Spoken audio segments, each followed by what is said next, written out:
அன்பார்ந்த சகோதர சகோதரிகளை இயேசு கிறிஸ்து நாமத்தினால உங்களை நான் வாழ்த்துகிறேன். இப்போ நம்ம என்ன பார்க்க போகிறோம் அப்படின்னு சொன்னாக்கா, நம்ம கடந்த வீடியோவில் வந்து உடன்படிக்கைன்னா என்ன அப்படின்னு பார்த்தோம். இப்போ நம்ம ஆண்டவராகிய தேவன் அந்த உடன்படிக்கையின் அடையாளம் இப்போ நம்ம பேப்பரில் எழுதுந்து ஒருத்தருக்கு ஒருத்தர் பரிமாறி கொண்டது, ஈசாக்க வந்து மோரியா மலை மேலே போய் பலி செலுத்துது, அதை பற்றி கடந்த வீடியோவில் நம்ம பார்த்தோம். இப்போ அதை விருத்த சேதனம், அதாவது உடன்படிக்கையின் அடையாளம் எது அப்படின்னு சொன்னால் விருத்த சேதனம் தான் உடன்படிக்கையின் அடையாளம். பழைய ஏற்பாட்டு மக்கள், இஸ்ரவேல் மக்களுக்கு ஆண்டவர் தன்னுடைய உடன்படிக்கையின் அடையாளத்தை மனித சரீரத்துக்குள்ள வைக்கிறாரு. அது எப்படின்னாக்கா, ஆணுடைய நுனித்தோட கட் பண்ணுவாங்க. கட் பண்ணும்போது அதிலிருந்து ரத்தம் வரும். அந்த ரத்தத்தின் மூலமாக பிதாவாகிய தேவன் அந்த இஸ்ராயல் மக்களோடு கூட உடன்படிக்கை செய்து கொண்டாரு, ஒப்பந்தம் பண்ணி கொண்டாரு, ஒருத்தருக்கு ஒருத்தர் அக்ரிமெண்ட் போட்டு கொண்டாரு. எனவே அதாவது அந்த இரத்தத்தின் மூலமாக, மனித சரீரத்திலிருந்து வருகிற அந்த இரத்தத்தின் மூலமாகத்தான் தேவன் மனிதர்களோடு, அதாவது அவரால் தேர்ந்து கொள்ளப்பட்ட இஸ்ராயல் மக்களோடு கூட அவர் அந்த அடையாளத்தை வச்சாரு.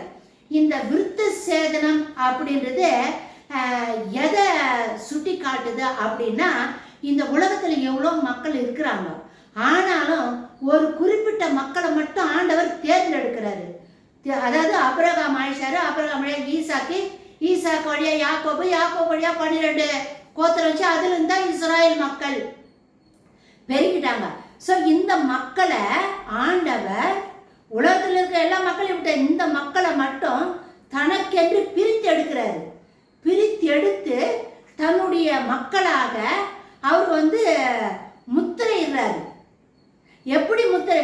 நீங்கள்லாம் என்னுடைய மக்கள், என்னால் தேர்ந்து கொள்ளப்பட்டவங்க, நீங்க, நான் வந்து உங்களுக்கு தேவனாக இருப்பேன், நீங்க எனக்கு மக்களாக இருப்பீர்கள் அப்படின்ற அடையாளத்துக்காகத்தான் ஆண்டவர் செப்பரேட்டா தனியா பிரிச்சு எடுக்கிறாரு.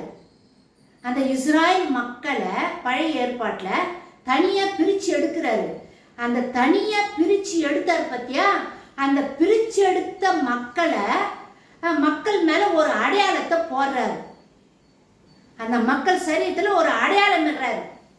என்ன அடையாளம்னா, அதான் விருத்த சேதனம். ஆண் நுனித்தோட கட் பண்ணும்போது ரத்தம் வருது. அந்த ரத்தத்தின் மூலமாக ஆண்டவர் உடன்படிக்கை செய்து கொண்டாரு.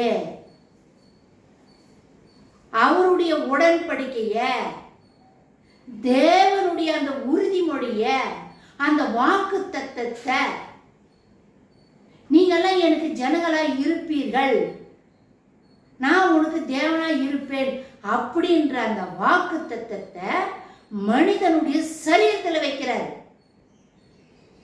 இதுதான் விருத்த சேதனம். மற்ற மக்கள் இருந்து பிரிச்சு எடுக்கிறது.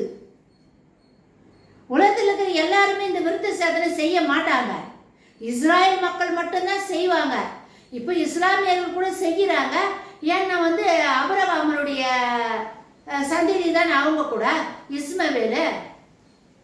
ஆபிரகாம் வந்து அந்த விருத்த சேதனம் பண்ணும்பொழுது ஈசாக்கும் இஸ்மவேலும் ஆபிரகாமும் அவருடைய வீட்டில் இருந்த எல்லா ஆட்களும் ஒன்னா சேர்ந்து தான் அந்த ஒரே நாளில் விருத்த சேதனம் செஞ்சாங்க அப்படின்னு வேதத்தில் நம்ம படிக்கிறோம். ஸோ இந்த விருத்த சேதனம் மனித சரீரத்தில் தேவன் வச்சார் இல்லையா,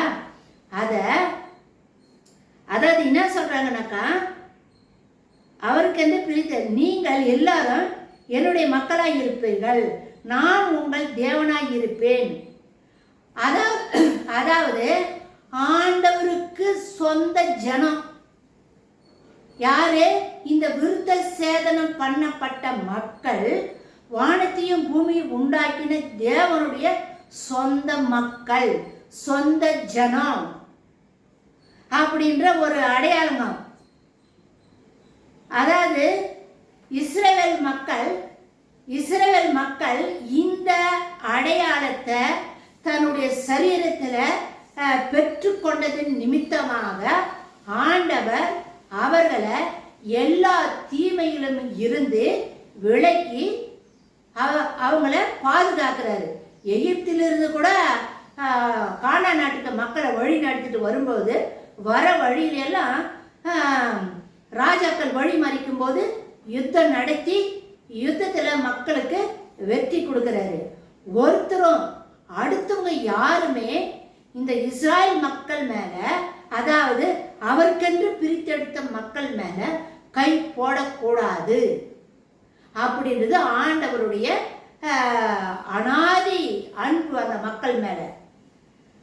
அளவில்லாத அவர்களை நேசிக்கிறதுனால தான் அவங்கள தனக்கென்று பிரிச்சு எடுத்துட்டாரு.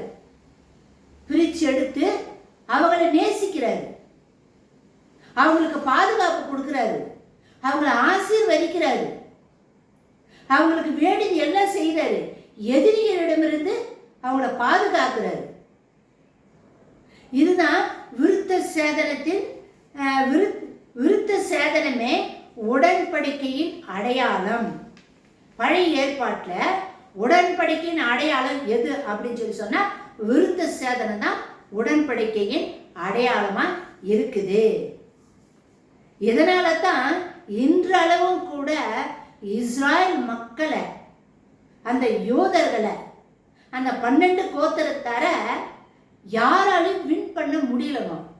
ஏன்னா அவரால் கொடுக்கப்பட்ட அந்த ஞானம், அந்த அறிவு, அந்த பலன், அந்த பாதுகாப்பு, பராமரிப்பு எல்லாமே இன்னும் கூட அவங்களோட கூட இருக்குது. அவர் வாக்கு கொடுத்தாரு, உடன்படிக்கை செய்து கொண்டாரு.